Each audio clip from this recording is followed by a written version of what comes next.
The way Mark and I met could have been ripped straight from a rom-com, a chance encounter at a mutual friend's barbecue, complete with spilled drinks and awkward apologies. He was charming, with a quick wit that had me laughing despite myself. Before I knew it, we were inseparable, our love story unfolding with an ease that felt like destiny. Our wedding was a dream, a simple yet heartfelt ceremony surrounded by those we loved. Mark, with his career in finance on the rise, was the picture of success, and his insistence on a prenuptial agreement was just another part of our planning, a practical step, he said, given our differing financial situations. I didn't mind, my love for him wasn't measured in dollars and cents. Carol, Mark's mother, was a tougher nut to crack. She looked at me like I was an unwelcome guest, her coldness stark against the warmth Mark and I shared. But love has a way of making you overlook the small stuff, and I was too happy to let her disapproval dampen my spirits. Even when we faced the heartbreaking news of Mark's infertility, my love didn't falter. If anything, it deepened. I threw myself into making our house a home, filling it with warmth and love, buying appliances and furniture with my own savings to create a cozy nest for us. But as the years passed, the warmth between us cooled, replaced by a chill I couldn't shake. Mark's demands grew, his once loving requests turning into cold commands. "Make sure breakfast is on the table before I leave, Jenna," he'd say, his voice void of the affection that used to lace his every word. And dinner? It had to be fresh, no matter how late I worked, as if my job at the Department of Health and Human Services was just a hobby compared to his high-flying career. I'd wake before dawn, bleary-eyed but determined to cook his breakfast. Then, after a long day's work, I'd rush home, racing against the clock to whip up a gourmet meal that might bring back the husband I once knew. But it was never enough. He took my efforts for granted, never once uttering a thank you, only reminding me that I should be grateful for the roof over my head, his roof. Our conversations, once filled with laughter and shared dreams, now were battlegrounds, his words cutting deeper each time. "This is my house, Jenna. Don't forget that," he'd snap, whenever I dared to suggest anything might be amiss. Each day, as I moved through our home, touching the pieces of our life I'd built with love and care, a thought began to take root in my mind. What if I were alone? The idea, once unthinkable, now felt like a bomb. My love for Mark had been replaced by a weary resignation, worn down by his indifference and coldness. One evening, as I sat at the kitchen table, staring at the empty chair across from me, the realization hit me hard. I no longer recognized the man I had married, nor did I see the woman I had become in his reflection. The love that had once been my guiding light had faded, leaving behind a longing for peace, for a life where my efforts were seen, my presence valued. As I turned off the lights and headed to bed, the silence of the house a stark reminder of the distance between us, I couldn't help but wonder, would I be better off alone? The thought was a whisper in the dark, a question I wasn't quite ready to answer. But with each passing day, the whisper grew louder, a call to find myself again, to reclaim the life and love I deserved. Lately, it's like I'm living with a stranger, not the man I married. Mark's been on my case for everything, the house not being spotless, the dinners being too repetitive. It's like nothing I do is ever enough. I've been finding solace in solo trips to the mall, picking out new furniture and gadgets for our home, trying to fill the void with material things. But even that joy is fleeting when I come home to his coldness. It hit me hard when I realized Mark hadn't put a single penny into our joint account for months. All the expenses, the mortgage, utilities, groceries, have been coming out of my paycheck. So, one evening, I decided it was time to confront him. I waited until he was settled in his armchair, flipping through the channels, and I brought it up, trying to keep my voice steady. "Mark, we need to talk about the finances. You haven't contributed to the joint account in months." "I've been covering everything," I said, hoping for some understanding, maybe even an apology. He barely glanced at me, his eyes still on the TV. "And? It's my house. You're just living in it. Why should I pay for your keep?" he shot back, his words sharp as knives. I couldn't believe what I was hearing. "Your keep? Mark, I'm your wife, not some tenant. I've been paying for everything, trying to make this house a home for both of us," I argued, feeling my temper rise. He snorted, a sound that made my skin crawl. "Look, Jenna, you're making a big deal out of nothing. If you don't like it, maybe you should just leave. But we both know you've got nowhere to go," he said, turning back to his show. I was seething, hurt and angry, but before I could respond, his phone rang. It was his mother, Carol. He answered on speaker, and before I could escape, she started in on me. Jenna, you need to stop this nonsense and start showing some gratitude. Mark's been too good to you, and here you are, acting like a freeloader. Carol's voice was like a slap in the face. I was so shocked, I barely managed to grab the phone and hang up. I can't believe you and your mother calling me a freeloader in my own home? I said, my voice shaking with emotion. Mark just shrugged, unfazed. Well, if the shoe fits. That night, I lay in bed, staring at the ceiling, feeling more alone than ever. The thought of divorce crept into my mind again, more persistent this time. But where would I go? I had no apartment, no real savings of my own. I felt trapped in a life that no longer felt like mine, married to a man who saw me as nothing more than a burden. The next morning, I woke up to an empty bed and a heavy heart. As I made my way through the silent house, every room echoed with the remnants of last night's fight. I knew something had to change, but the fear of the unknown, of starting over from scratch, was paralyzing. Sitting at the kitchen table, sipping my coffee alone, I realized I had to make a decision. Do I stay in this loveless marriage, playing the role of the grateful freeloader, or do I take a leap into the unknown, hoping to land on my feet? The answer wasn't clear, but one thing was, I couldn't go on like this. The breaking point had been reached, and it was time to choose my path. That day at work was a marathon, one meeting after another, no end in sight. I glanced at the clock, knowing Mark would be fuming. Just my luck, I muttered under my breath, finally grabbing my phone to give him a heads up. The moment he picked up, I knew I was in for it. This is your problem, Jenna. Not mine. You should have been here, cooking dinner, not playing around at work. Mark's voice roared through the phone, loud enough for the whole office to hear. My cheeks burned as I quickly ended the call, avoiding the curious glances from my colleagues. By the time I got home, it was late, way past our usual dinner time. The house was dark, silent, but the moment I stepped in, Mark was on me like a thunderstorm. Where have you been? A good wife would have had dinner waiting. What are you even good for? His words were like daggers, each one slicing through the last bit of patience I had. I was tired, emotionally drained. Mark, I had to work. You know how important this project is. I tried to explain, but it was like talking to a wall. A bad wife and a terrible hostess. That's what you are. He continued, his voice reaching a pitch I'd never heard before. You know what? I've had enough. Pack your things and get out of my house. I stood there, shocked, as he shoved the divorce papers in my hands. You'll be homeless without me, he said with a cruel laugh. Something inside me snapped. All the years of bending backward for him, trying to be the perfect wife, vanished. Living in a shelter would be better than enduring one more day with you. I shot back, my voice steadier than I felt. Without another word, I signed the papers, my hand not shaking even a bit. I packed my things into a suitcase, the weight of my decision settling in. As I looked around the house, our house, it no longer felt like home. It was just a building, filled with broken promises and shattered dreams. I booked a room at a nearby hotel, a temporary refuge from the storm. Lying in the unfamiliar bed, I realized this was the first night in years I didn't have to worry about what Mark wanted for dinner or if the house was clean to his standards. It was just me, and strangely, it felt like a weight had been lifted. The decision to leave was hard, maybe the hardest I've ever made. But as I drifted off to sleep, a part of me felt excited for what the future might hold. For the first time in a long time, I was in charge of my own destiny, no longer tied to someone who saw me as less than. Tomorrow, I would start anew, and whatever challenges lay ahead, I was ready to face them head-on. After the whirlwind of leaving Mark and finding myself in a hotel room, the reality of my situation began to sink in. It wasn't long before I got a call that would have once sent me spiraling. It was Carol, Mark's mom, her voice dripping with something like glee. Jenna, dear, she practically sang into the phone. I just heard the wonderful news. My boy has finally come to his senses and divorced you. I'm popping champagne tonight.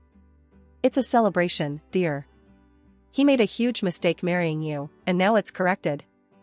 Her words, meant to wound, barely scratched the surface. I was past caring what Carol thought. Time will tell, Carol. Time will tell, I replied calmly, a sense of detachment washing over me. I hung up, a small smile playing on my lips. For the first time in years, her barbs couldn't touch me. A week of navigating through my new reality had passed when I decided to open up to my boss about everything. The burden of pretending everything was fine was too heavy to bear alone. I expected sympathy, maybe some understanding, but what I got was a lifeline. "Jenna, I'm so sorry you're going through this, but there might be something that can help," she said, her tone shifting from comfort to businesslike. "There's a municipal housing program designed for situations like yours. It offers affordable housing solutions to those in need. I think you should apply. I'll help you." Her offer was a beacon of hope in the overwhelming darkness I'd been navigating. With her guidance, I applied for the program, and to my surprise, I was accepted. The relief was immediate. It was like I could finally breathe again. Now, I'm renting a small apartment, modest but mine. It's quiet, peaceful, a stark contrast to the life I left behind. There's no need to tiptoe around in the mornings, no ungrateful husband to cook for or clean up after. It's just me, and it feels liberating. Sitting in my new living room, surrounded by boxes yet to be unpacked, I couldn't help but reflect on the journey that led me here. It's been tough, filled with moments of doubt and fear, but also moments of unexpected kindness and newfound strength. For the first time in a long time, I'm excited about the future. I've got a blank canvas in front of me, and I'm ready to start painting a new life, one where my happiness doesn't depend on anyone else. It's a new beginning, and I'm here for it, ready to see where this next chapter takes me.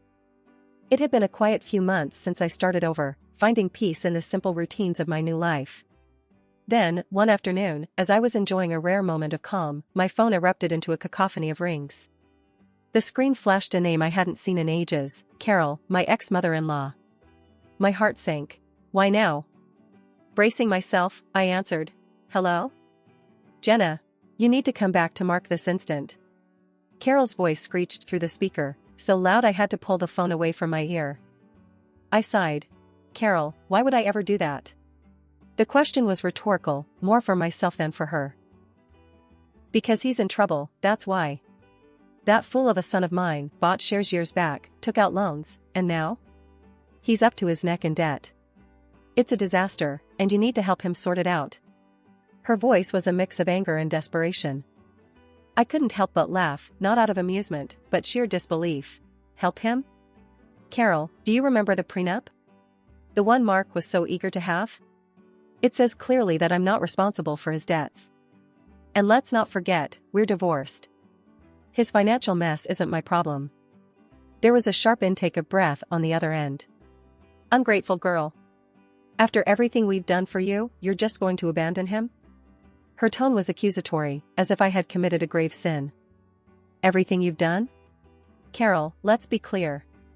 The only thing you and Mark ever did was make my life miserable. And as for abandoning him, remember, he kicked me out. He made it clear I was no longer welcome in his life or his house," I retorted, my patience wearing thin. "You'll regret this, Jenna. You think you're better off without him, but you're making a huge mistake," she spat out, her voice venomous. I took a deep breath, finding a calm I didn't know I had. "Carol, I've spent too much of my life living in regret and fear because of you and Mark. I'm done. Mark's debts are his own doing. It's time he learns to deal with his own mess. I'm moving on with my life. Goodbye, Carol." With that, I ended the call, a sense of finality washing over me. I had expected to feel shaken, upset, maybe even guilty. But all I felt was relief. Standing up to Carol, making it clear that I was no longer part of their twisted family drama, felt like shedding a weight I'd been carrying for too long. Sitting back down, I let out a long breath I hadn't realized I'd been holding. The conversation with Carol, as unpleasant as it was, served as a stark reminder of how far I'd come. I had fought hard for my independence, my peace, and no amount of guilt-tripping could drag me back into that chaos. For the first time in what felt like forever, I felt truly free. Free from the expectations, the criticisms, the endless cycle of trying to please people who would never see my worth. I had found my strength, my voice, and I wasn't going to let anyone take that away from me again. As I looked around my small apartment, a sense of pride filled me. This was my space, my sanctuary, and my new beginning. I had survived the storm and come out stronger on the other side. And no call, no matter how unexpected or unwelcome, could change that. The next morning, I woke up with a resolve as clear as day. It was time to reclaim what was mine. I rummaged through my files until I found the receipts for all the items I had poured my money into over the years. The sleek dishwasher that made Mark's life easier, the washing machine we picked out together, though, let's be honest, I paid for, and the high-end coffee machine that became the centerpiece of many of his mornings.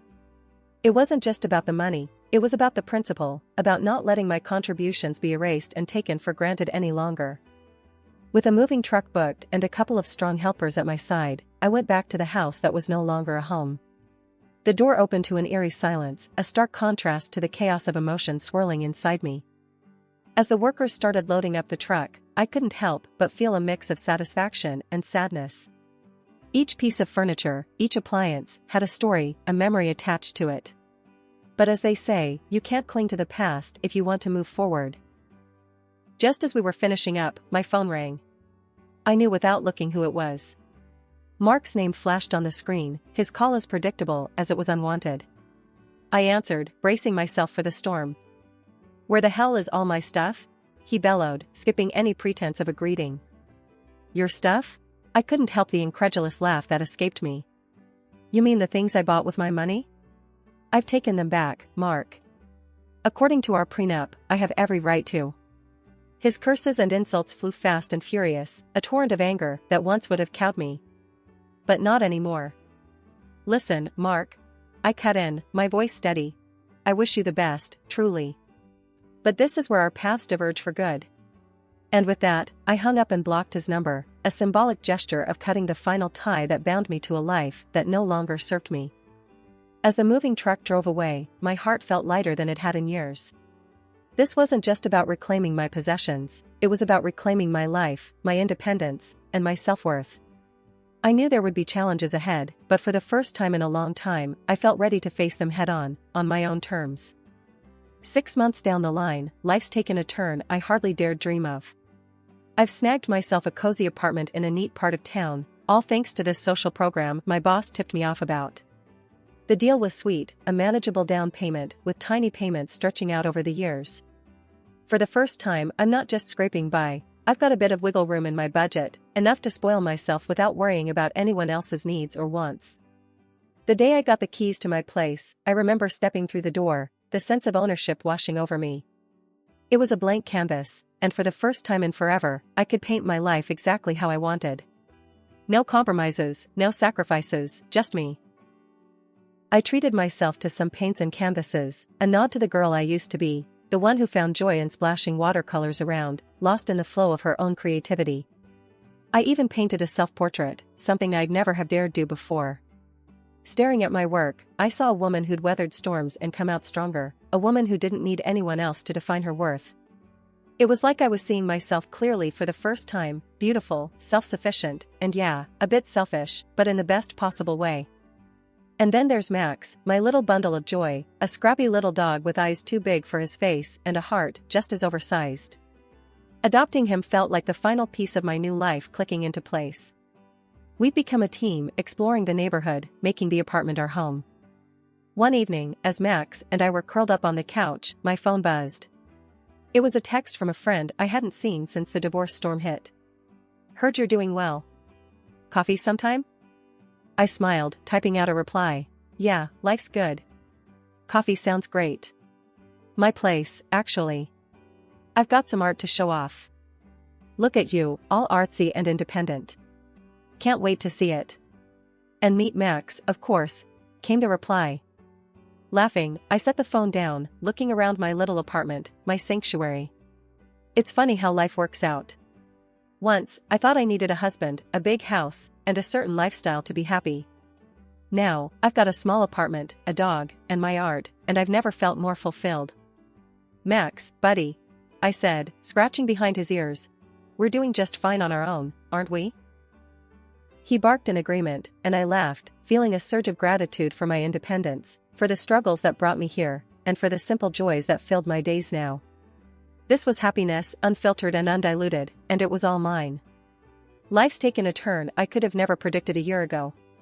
Just the other day, while having my morning coffee and scrolling through the news on my phone, I stumbled upon a headline that stopped me cold. My ex, Mark, had been declared bankrupt. His house, the one he was so proud of, the one he kicked me out of, had been sold off to cover his debts. Now, he's back living with his mom, Carol. I couldn't help the small, satisfied smile that crept up on my face. Breaking free from him was the best decision I ever made. These days, my mornings are spent wandering the park with Max, my loyal little sidekick. The fresh air, the peaceful quiet, it's a far cry from the tense, stifling atmosphere of my old life. And it's not just the walks, I found a new passion that's breathed life into my world, painting. I joined the local amateur artists club on a whim, thinking it'd be a casual hobby. But it quickly grew into something more. I started exhibiting my paintings at local shows, the vibrant colors and bold strokes a reflection of my newfound freedom and joy. At one of these exhibitions, my path crossed with someone unexpected. I was standing beside one of my pieces, a watercolor that I felt particularly proud of, when a man approached. He studied the painting with an intensity that made me curious. "That's quite beautiful," he said, nodding towards the canvas. "Did you paint this?" I couldn't hide my grin. "Yeah, I did. Thank you."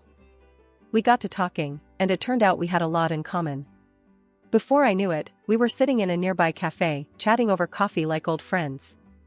He was easy to talk to, with a warmth and a sense of humor that I'd missed in my interactions for so long. He even bought my painting. "I want to see this first thing every morning," he said.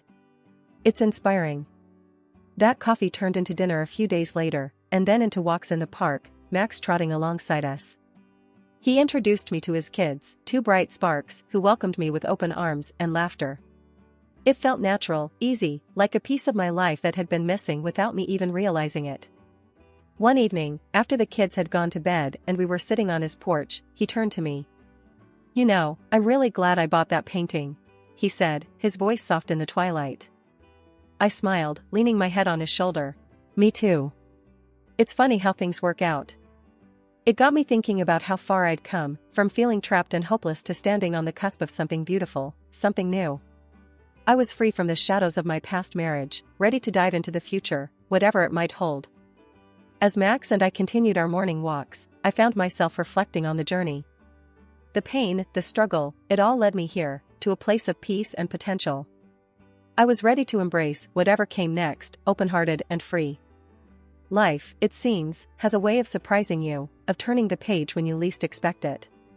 And as I walked, the sun breaking through the trees, I couldn't help but feel grateful for every twist, every turn that brought me here. Ready for a new chapter, I stepped forward, into the light.